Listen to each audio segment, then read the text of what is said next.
കൂടരഞ്ഞി പെരുമ്പുള ഭാഗത്ത് ആളുകളെ ഒരു മാസത്തിലധികമായിട്ട് ഭയപ്പാടിലാഴ്ത്തിയ പുലിയാണ് കേട്ടോ ഇന്ന് വളരെ തന്ത്രപൂർവ്വം കൂട്ടിലാക്കിയത്. ആളുകളെല്ലാവരും വളരെ പരിഭ്രാന്തരായിരുന്നു.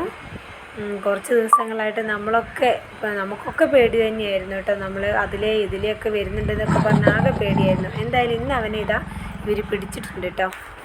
കൊന്നു തിന്നുന്നത് മൃഗത്തിനെയാണെങ്കിൽ നമ്മൾ മനുഷ്യരകത്താണ് കേട്ടോ. പക്ഷേ മൃഗം കൊന്നു തിന്നുന്നത് നമ്മളെ ആണെങ്കിലോ? അതുപോലെ വയനാട് പഞ്ചാരക്കൊല്ലിയിൽ നമ്മുടെ ഒരു പ്രിയ സഹോദരിക്ക് ദാരുണാന്ത്യം ഉണ്ടായ സന്ദർഭത്തിൽ നമ്മുടെ നാട്ടിലെ ആളുകളും വളരെ ആശങ്കാകുലരായിരുന്നു കേട്ടോ.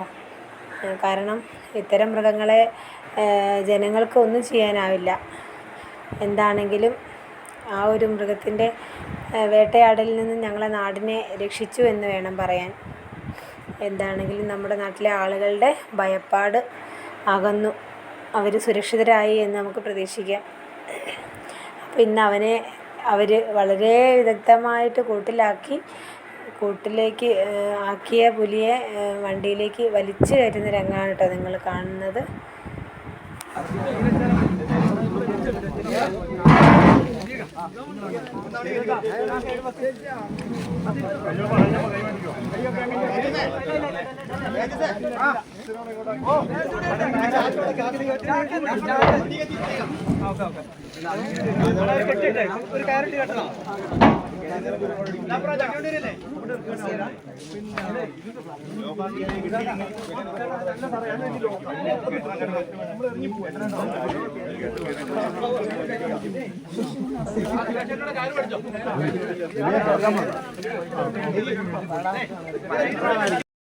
ഇവന് വേണ്ടി കെണി ഒരുക്കി വളരെ വിദഗ്ധമായിട്ട് ഇവനെ കൂട്ടിലാക്കിയ നമ്മുടെ ഫോറസ്റ്റ് ഉദ്യോഗസ്ഥന്മാർക്ക് ഒരു ബിഗ് സല്യൂട്ട് കേട്ടോ.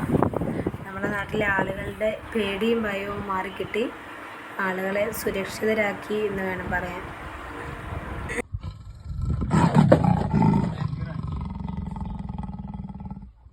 ഇവിടുന്ന് അവനെ നേരെ താമരശ്ശേരി റേഞ്ച് ഓഫീസിലേക്ക് കൊണ്ടുപോകും. പിന്നെ അവിടുന്ന് അവന് എന്തെങ്കിലും ആരോഗ്യ പ്രശ്നങ്ങളുണ്ടോ എന്നൊക്കെ പരിശോധിച്ച് അവൻ സുരക്ഷിതരാണെന്ന് കണ്ടിട്ടേ അവർ നമ്മളെ പുലിക്കുട്ടനെ കാട്ടിലേക്ക് അയക്കുള്ളൂ എന്നാണ് ഞാൻ കേട്ടറിവ് കേട്ടോ. നമ്മൾ ആളുകൾക്കെങ്ങാനുമാണ് ഇപ്പോൾ കടി പറ്റിയതെന്നുണ്ടെങ്കിൽ അവരവിടെ കിടന്ന് ചാവും.